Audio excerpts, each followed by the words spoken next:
Ops, पुरानी pension पर दाल में कुछ काला है, चुप रहने की सलाह, ओपीएस नहीं, एनपीएस में ही मिलेंगे ये फायदे। कर्मचारी संगठनों के प्रतिनिधियों के मुताबिक पुरानी पेंशन पर दाल में कुछ काला है। बैठक के मिनट्स बाहर नहीं आए हैं। जिन प्रतिनिधियों को बैठक के बारे में कुछ पता चल रहा है, उनसे आग्रह किया गया है कि वे कुछ न बोलें। पुरानी पेंशन बहाल होगी या एनपीएस में होगा बदलाव, ये सवाल केंद्र एवं राज्य सरकारों के कर्मचारियों के जेहन में घूम रहा है।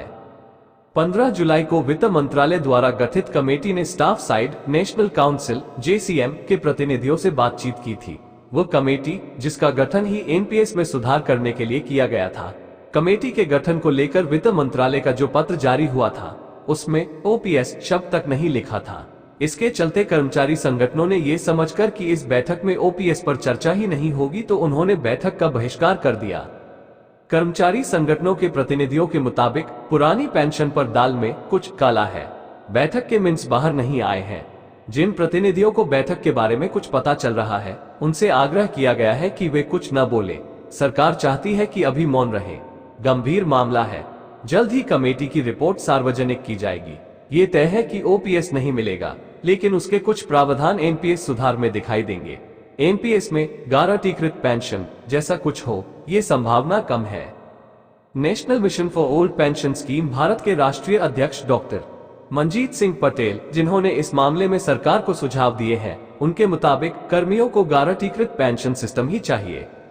उन्होंने ये भी बताया था कि किस तरह से सरकार एनपीएस को ओपीएस में बदल सकती है। अगर एनपीएस में ओपीएस वाले सारे फायदे मिल रहे हैं, तो नाम से कोई मतलब नहीं है। पेंशन स्कीम का कोई भी नाम रखा जा सकता है। पटेल कहते हैं, सरकार एनपीएस में कई संभावनाओं पर विचार कर रही है, लिहाजा अभी तक रिपोर्ट सामने नहीं आई है, लेकिन कुछ बातें छन छन कर बाहर आ रही हैं। ऐसे संकेत मिल रहे हैं कि एनपीएस में सुधार पर ही सरकार का फोकस है। एनपीएस को मॉडिफाई करके उसमें ओपीएस के फायदे शामिल करना, यही इशारा मिल रहा है। सरकार कुछ नए प्रावधान कर सकती है, जैसे हमें एनपीएस में हर माह 10% सैलरी देनी पड़ती है। सरकार भी 14% जमा कराती है। अगर देखा जाए तो कुल 24 रुपए बनते हैं। इसमें कर्मियों का हिस्सा लगभग 41.66% बैठता है। सरकार अगर सेवानिवृत्ति पर कर्मियों को कुल कॉपस का 41.66% या इससे कुछ कम भी देती है और बचे हुए अंशदान को किसी बैंक में जमा करने पर अंतिम बेसिक सैलरी का आधा और महंगाई भत्ते के साथ पेंशन देने की गारंटी देती है, तो यह ओपीएस ही बन जाएगी। सरकार यह भी तय कर सकती है कि पेंशन के बाद आश्रित को ओपीएस की तरह 60% फैमिली पेंशन मिले। डीए के साथ पे कमीशन का लाभ लागू किया जाए। किसी पेंशनर के न रहने पर सरकार एकमुश्त जमा किए गए धन में से कर्मचारी का अंशदान या समस्त धन नॉमिनी को दे सकती है। अगर सरकार अपना हिस्सा लेना भी चाहे, तो ये सरकार को एक शकल मिल जाएगा, जिसमें उसके द्वारा अंशदान दिया हुआ पैसा एक दिन उसी के पास ब्याज सहित पहुंच जाएगा। सरकार एनपीएस में कुछ ऐसे ही प्रावधानों को अंतिम रूप दे सकती है। Confederation of central government employees and workers, इस कर्मचारी संगठन ने 15 जुलाई की बैठक से पहले जेसीएम के सचिव शिव गोपाल मिश्रा को पत्र लिखकर सूचित कर दिया था कि कर्मियों को ओपीएस से कम कुछ भी मंजूर नहीं है।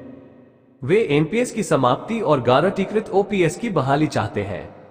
अखिल भारतीय रक्षा कर्मचारी महासंघ एआईडीएफ ने भी इस बैठक का बहिष्कार किया था।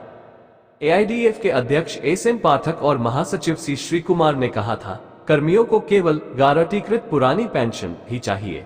उन्हें एनपीएस में सुधार मंजूर नहीं है। केंद्र एवं और राज्य सरकारों के 6 करोड़ से अधिक कर्मचारी एनपीएस को खत्म करने और पुरानी पेंशन योजना के तहत पेंशन बहाल करने के लिए संघर्ष कर रहे हैं। Confederation of central government employees and workers के महासचिव एसबी यादव कहते हैं, ओपीएस में पेंशन की गारंटी है। कर्मचारी को 1 रुपया दिए बिना ही यह सुविधा मिलती है। बतौर यादव, ओपीएस में कर्मचारी के रिटायर होते ही पेंशन मिलनी शुरू हो जाती है। हर 6 माह में महंगाई राहत भी मिलती है। फैमिली पेंशन का प्रावधान है। कर्मचारी की मृत्यु हो जाती है तो पत्नी को पेंशन मिलेगी। अगर वह भी नहीं रही तो नियमों के अनुसार पेंशन के आगे भी ट्रांसफर होने का चांस रहता है। कुछ शर्तों के साथ लड़की को उसका फायदा मिल सकता है। आजीवन पेंशन का साथ रहता है।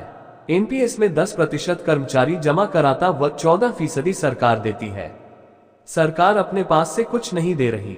कर्मचारी आयकर व जीएसटी दे रहे हैं। सरकार यहीं से कर्मचारी का शेयर दे रही है। एनपीएस में 2 बार ही जमा पूंजी निकलवा सकते हैं, जबकि कर्मचारी को कई बार जरूरी कार्यों के लिए पैसे की आवश्यकता होती है। बच्चों की पढ़ाई लिखाई, मकान या फ्लैट, शादी व अन्य जरूरतें होती हैं। एनपीएस में कर्मचारी केवल अपने शेयर से ही राशि निकाल सकते हैं। ऐसे में रिटायरमेंट पर क्या बचेगा? अधिकांश कर्मचारी तो 90% जमा पूंजी निकाल ही लेते हैं। कॉपस कितना बचेगा, ये अंदाजा लगा सकते हैं। केंद्र सरकार एनपीएस में केवल सपना दिखा रही है। कर्मियों को गारंटीकृत पेंशन ही चाहिए।